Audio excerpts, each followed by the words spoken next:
La epidemia empezó el 28 de febrero y desde el 13 de marzo, que está aquí, fue un viernes, decidimos que iniciábamos la actividad de mitigación. Cerramos las escuelas a partir del 23 de marzo e inició la Jornada Nacional de Sana Distancia. ¿Por qué no aquí mismo? Porque esta fue la semana de preparación, para que pudiera ser en una forma ordenada.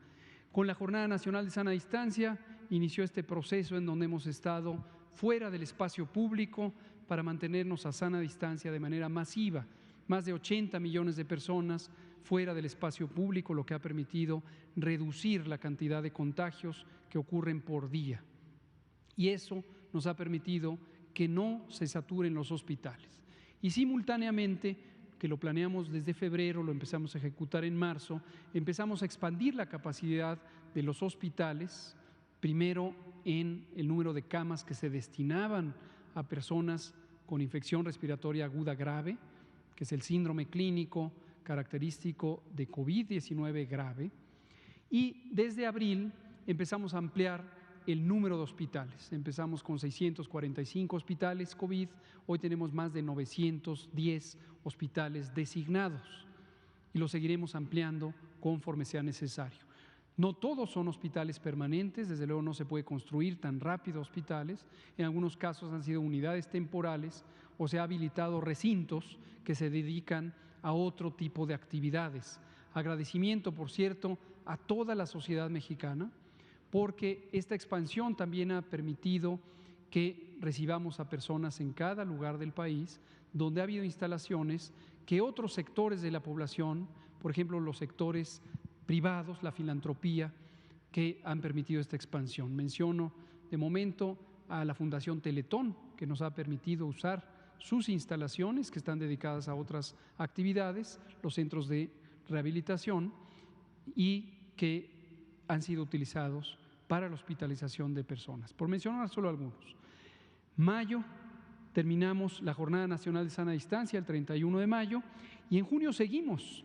Recordar que cuando dijimos termina la jornada nacional, no implica en modo alguno que cambie el esquema de prevención, el esquema de mitigación.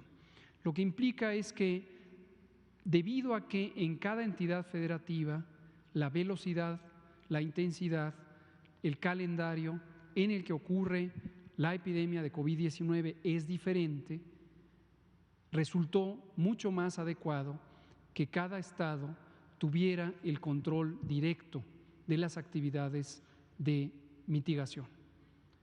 Y por eso instauramos un sistema de semaforización, hay un solo semáforo nacional que permite a cada entidad federativa, a cada gobierno estatal, que son las autoridades sanitarias de los estados, tomar decisiones informadas a partir de un método único, consistente de evaluación del riesgo de transmisión de COVID-19.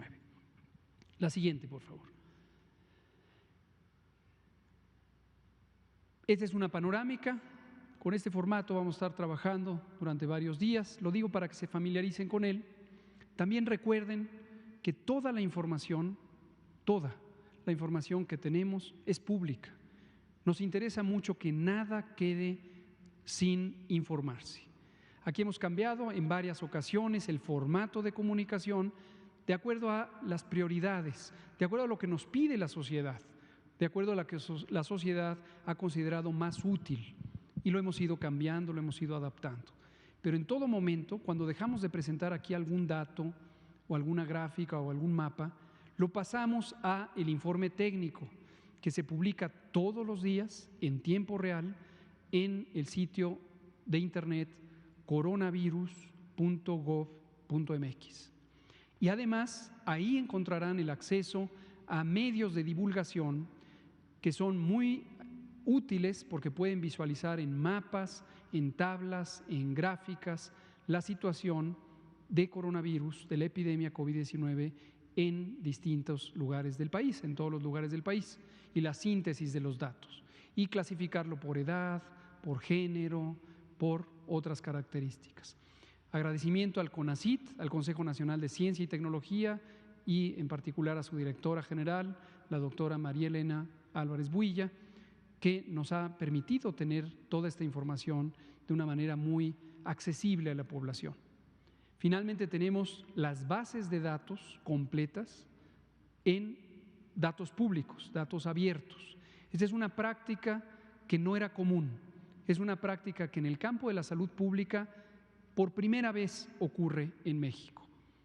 Y eso para nosotros es sumamente importante porque queremos que todas aquellas comunidades, mayormente profesionales, ya sea académicas o de otro tipo, que quisieran contribuir con el análisis de información, que cuentan con las herramientas, las capacidades, el conocimiento para generar análisis e interpretación de los datos, lo hagan y lo pongan también deseablemente al conocimiento público. Toda presentación del análisis nos enriquece a todos y a todas, y qué bueno que haya múltiples visiones de los datos. A veces estas presentaciones de datos o estos análisis no parecieran estar tan estructurados con el ánimo de informar, parecieran más como el ánimo de detallar algunos casos o algunas situaciones que generan alarma.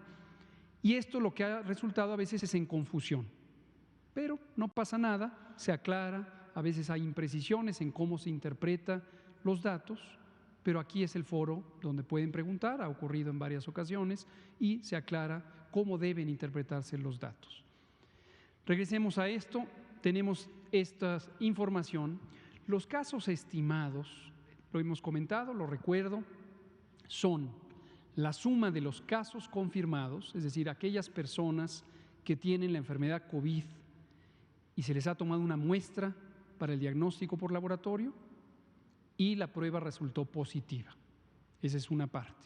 A eso le sumamos el número de personas que tienen la enfermedad COVID, que aún no sale el resultado del laboratorio, pero que consideramos que una proporción, un porcentaje de ellas va a resultar positiva. ¿Cómo sabemos que ese porcentaje es el correcto?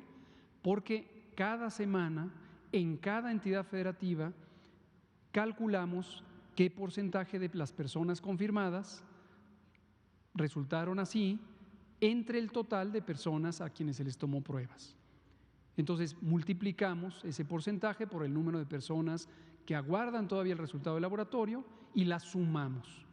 Ese es un dato que nos lleva a esta suma, que son los casos estimados. En su momento, esta suma puede ser mayor a los casos ya confirmados. En la mayoría de los países, se usa solo el dato de casos confirmados o de pruebas positivas. Nosotros preferimos tener el dato más amplio de quienes van a resultar positivas.